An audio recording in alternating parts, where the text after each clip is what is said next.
You were at Newbridge or somewhere on Saturday night for Tyrone against Kildare. What did you make of Tyrone? Thought they looked really good.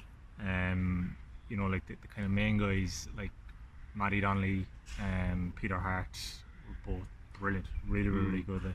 And then Cotton McShane at full forward, which is probably the new dimension that you're kind of hoping is going to maybe, if from their point of view, is going to kind of push them on and take them to the next level. Well, it's very different to the diminutive forwards they had in the previous years. Even you think Mark Bradley last year, and then even before that, Sean Kavanagh was probably veteran player, 35. He's just not going to have the pace and change of direction. So Callum McShane might be a nice balance. Like he got 5 points and 5 points. I think it was 2 frees, 3 from play. But what I liked about him in the first half was that there was 3 times that he won a hard ball. You know, there was guys hanging off him, and then he laid on the pass very quickly, and it led to a Tyrone point. And then the second half of the game opened up a bit. He started using his pace, so he burned Nick O'Grady. At one stage, he was hauled down. That was the second yellow card, and that essentially was the game then, because there was no way Kildare with 14 men were going to come back. So like they looked really good, getting up a high score. I suppose the caveat is the disappointment of Kildare. Like they're the side that everyone will want to avoid in the draw tomorrow morning, and you'd say at this stage that they will get through to the Super 8s, maybe Galway, but ultimately you think you'd imagine that you'd be favouring them to win whatever tie they come across. But I think when we evaluate any team, you're just framing it like, how are they match up against Dublin, how are they going to do going forward. It would be an unbelievable All-Ireland series if Dublin weren't in there. Obviously they're brilliant and all that boring qualifier stuff that you have to say, because then they'll get upset if you actually, but there's so many evenly matched teams, and then you've Dublin just a million miles away. It would be brilliant. So that's the way, like when you're praising Tyrone for yesterday, you're not too sure they kind of solved the other issues that were apparent. And the other thing was that Kildare were very disappointing for a team that reached the Super 8s last year. I know they've been hit really hard with player losses. I was thinking about it. I was there on the weekend last year when they beat Mayo and Newbridge. I thought 3 of the rest players that night were Daniel Flynn, Kevin Flynn and Paul Cribben, who all for different reasons weren't involved yesterday. Kevin Flynn and Paul Cribben were just in front of us in the press box. They were coming in, and you were thinking if they could have them, because they had a lot of kind of the same type of diminutive forwards. It was never really going to make much headway. Fergal Conway stood out. Yeah, exactly. But the thing was, he was a midfielder. He was the main guy that could break a tackle. So he kicked 3 really good points in the first half, and he also was heavily involved in the build-up to Kevin Feely's goal. Like Feely was heroic at times, with 14 men. He was kind of driving them on, kicked 2 points after half time. But like I thought it was great. It was like 1-5 from play from their midfield and 2 points from play from the starting 6 forwards. And it was just never going to be enough. So I think definitely a backward step from them for a team that, say Leinster final 2017 and last 12 that year, pushed on then to reach the Super 8s last year, and it's such a really big, memorable kind of a rousing win, you think, for your county, the one against Mayo. It just really hasn't happened at all this year for them. And what do you think about Mayo? Like they're hanging in. It just seems injury after injury after injury. There was Dermot O'Connor, there was Matthew Rowan, then Lee Keegan goes off, and just like it seems like it's just they're just waiting to be put down at this stage. I'd say I got back to watch maybe the last 20-25 minutes of it, and Kevin McLaughlin's goal, you think they're going to kick on from here, but it just seemed a sense of chaos, wasn't it? There was stuff happening, like Aidan O'Shea gave away the ball from a free. There was a couple of times I think David Clark kickouts, there was guys standing waiting for it, it's just every time you think that they're going to push on now, they're going to go 4 or 5 clear and they're going to close this game out successfully.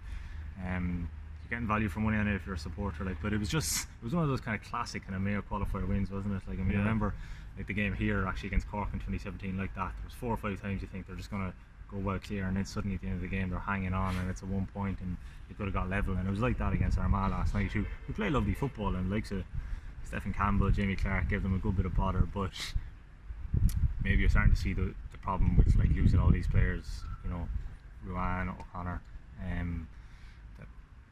as it gets further into it, some team basically I suppose they're not going to be able to get away with this kind of escape strategy. I did like Darren Cohn. I thought he looked really good in terms of, if we're looking for, I suppose, an addition and something different, and I suppose we constantly give out about them, their lack of a scoring forwards. I think he got 5 from play against Roscommon, 4 from play yesterday, so that's probably a big positive for them, and it's still a positive, the battle-heartedness, all that kind of thing, that they're able to just dig it out, I suppose the likes of Barrett and Boyle and all that they have there. Clark made a really good save. I think he got a touch to Jamie Clark's shot, but but maybe I'm probably kind of repeating myself. It's like what you're saying about Tyrone. It's like, oh, it was good for last night, but ultimately at the back of your mind, you're always thinking when you're looking at these sort of challengers now, how is this going to match up against Dublin? And right now, it doesn't look on current form that it's going to. And like Clare still in there, Leisure in there, but like your own county, Cork pushed Kerry, who I don't think anyone is overly convinced about because how will they match up against Dublin. Do you think Cork can kind of build on that? I think a lot depends on the draw. They lost by 15 points to Tyrone and Portlaoise last year. They have some new players in, but if they got drawn against Tyrone, I don't know if they're going to make up that gap in 12 months. I think it's crucial for them that they get to the last 8.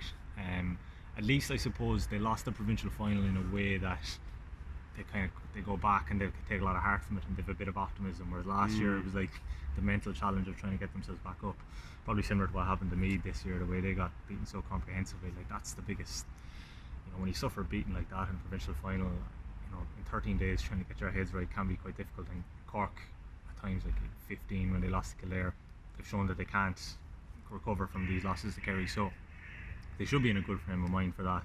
I suppose they kind of hit on something against Kerry which worked well for them, the kind of running style. Like we knew about Rory team, but I think say the 2 wing backs this year have been big additions. Liam O'Donovan and Matty Taylor, they're new players. Killian O'Hanlon's a new player at midfield. So 4 or 5 guys there, maybe just lacking that really top quality inside forward. Like I was thinking about, like say Colin O'Neill and Donnacha O'Connor both retired over the winter, and you could say in both cases, Donnacha was 37, Cullum's with his injuries, there were problems. So I mean, it probably was the right time. Sean Powder not been around as well. Yeah. I suppose like he would have added another runner to it, but it's just like I was looking at it, like they didn't get a point from playing the first half against Kerry. Kerry didn't hit her wide. That's just the difference, isn't it? Like Kerry's efficiency. So I think if they could avoid Tyrone, I think they fancy a chance against Leisure Clare. I think they'd give Mayo a bit of a rattle. They've actually done well enough against them over the last. I think they've beaten them twice in the last 5 years. But it's just like all the defeated provincial finalists. I think you're wanting Clare or Leisure, aren't you? And similarly, I'd say Clare or Leisure probably, they'd fancy a crack off Cork. Galway might be would they be a bit too strong for them? Yeah, just slightly. Yeah. Okay, thank you. No worries.